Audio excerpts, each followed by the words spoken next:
What if you discovered that your own father, who has suffered a life-threatening medical emergency, was left alone, waiting for a call that never came? That's exactly the scenario surrounding Thomas Markle, father of Meghan Markle, as news broke that his left leg was amputated following a sudden blood clot, and still, reportedly, there has been no outreach from his estranged daughter. Before we continue, please hit the like button, subscribe to the channel, and turn on the notification bell for updates. It's a moment that touches on grief, regret, estrangement, and a raw human drama that feels almost cinematic. The kind of storyline that makes you ask, if someone I loved was in life or death limbo, would I reach out? But before we dive deeper, the full scope of what this news means for family, legacy, and public perception, here's what you need to know. What actually happened? A race against time, a sudden emergency, a blood clot, and a life-saving decision. According to recent reports, Thomas Markle's left foot turned blue and then black when circulation was cut off abruptly, a sign that a dangerous blood clot had formed. Realizing the severity, his son Thomas Markle Jr. took him to a local hospital. After urgent scans and an ultrasound, doctors concluded there was no choice. To save his life, the leg had to be amputated below the knee. The operation took 3 hours. He was then rushed to a bigger facility in Cebu, Philippines, the place where he has been residing since moving earlier this year.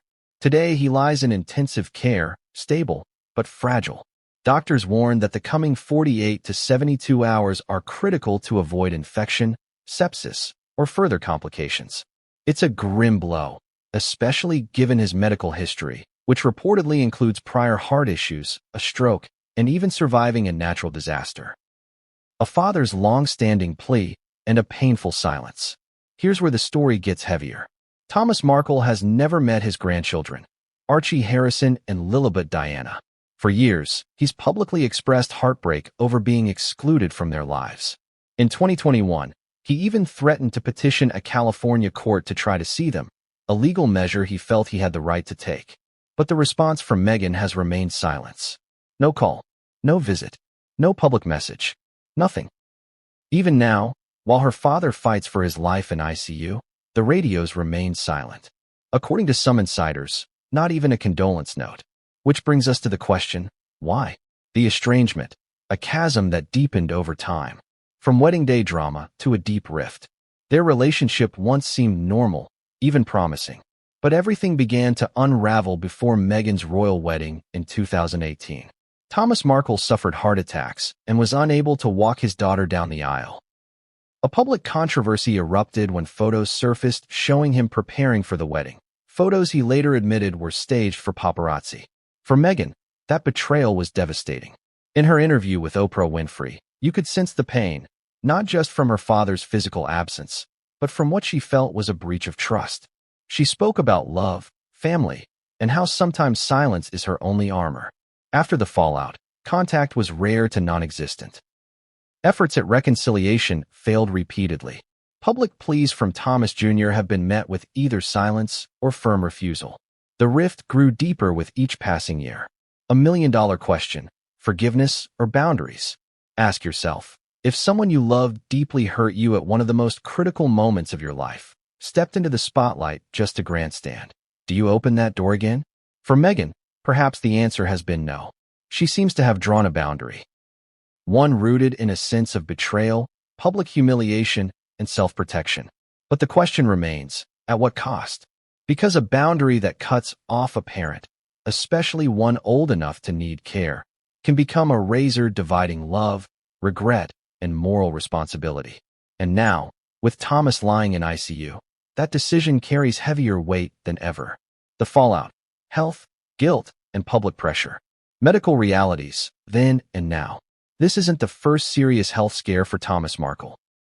Over the years, he's survived 2 heart attacks, a stroke, and even lived through an earthquake while in Mexico.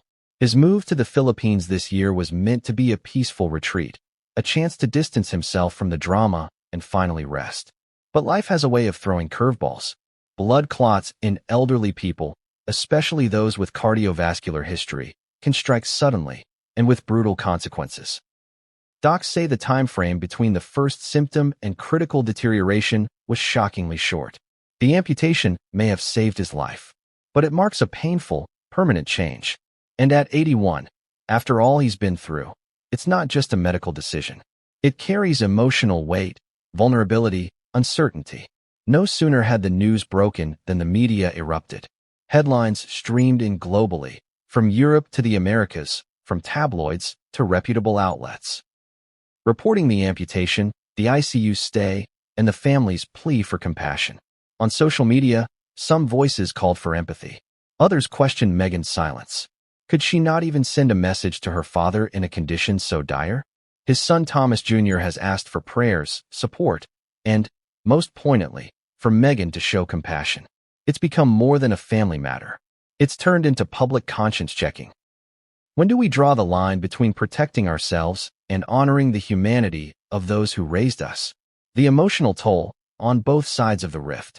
For Thomas, fear, regret, hope. Imagine waking up in your 80s. Your body weakened, your memories heavy, your health fragile.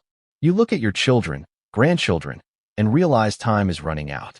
For Thomas Markle, each heartbeat, each labored breath in ICU is probably weighted with regret. Regret over lost time. Regret over estrangement. Regret that the person who once called him Dad could stay silent while he fought for his life. Yet, there's hope, too. Thin, fragile hope. Hope that maybe this crisis will reopen closed doors. Hope that old walls might crumble under the pressure of mortality.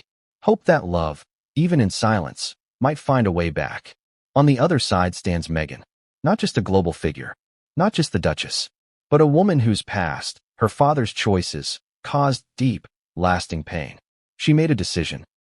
To protect herself, her family, her children. Maybe this cruelty is a shield. Maybe silence is armor.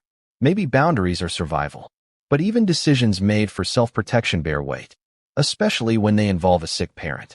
And especially now, when the world watches, waits, and wonders, will Meghan soften, reunite, reach out? Or will silence hold firm, even as life hangs in the balance?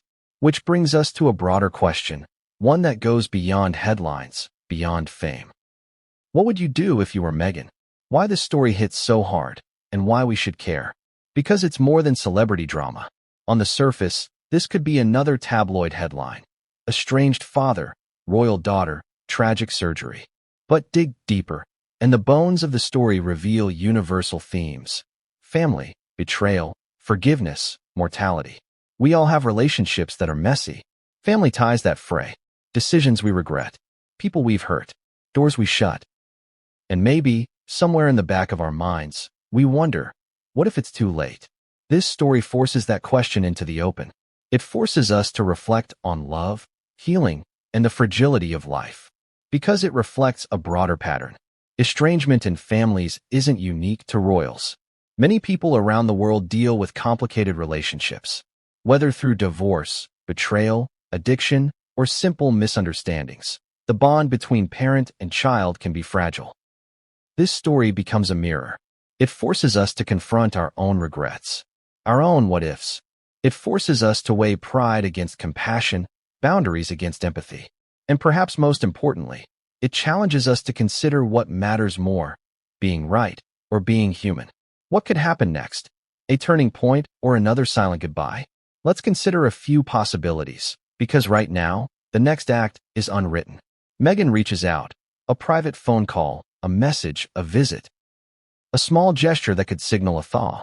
Maybe not reconciliation, but humanity.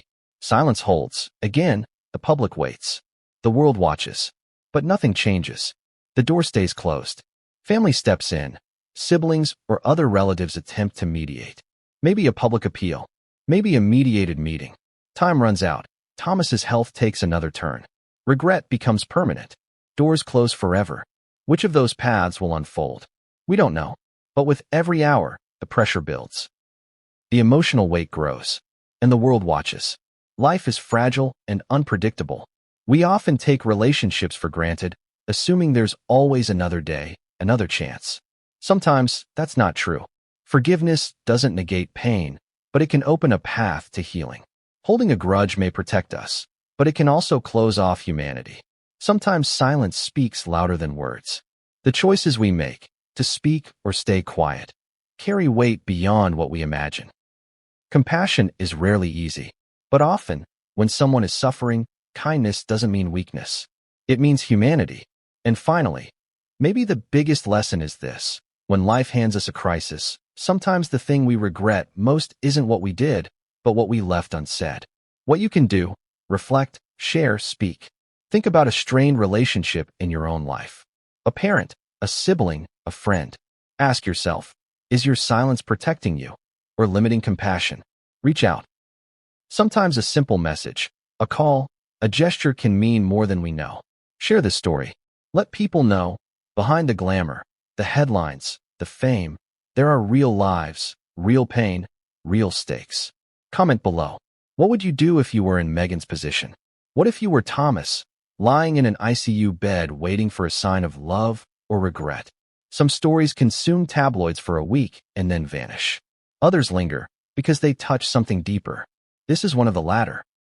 Because this isn't just about a famous family.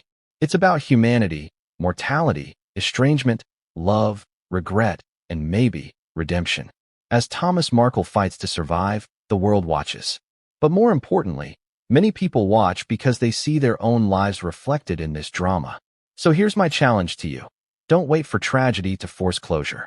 Reach out. Extend compassion. Speak when it matters. Because one day, you might look back and realize the moment's already gone. And the silence is permanent. If this story moved you, share it. Comment. Reflect. And let's remember, sometimes what hurts most isn't what's been done to us, but what we never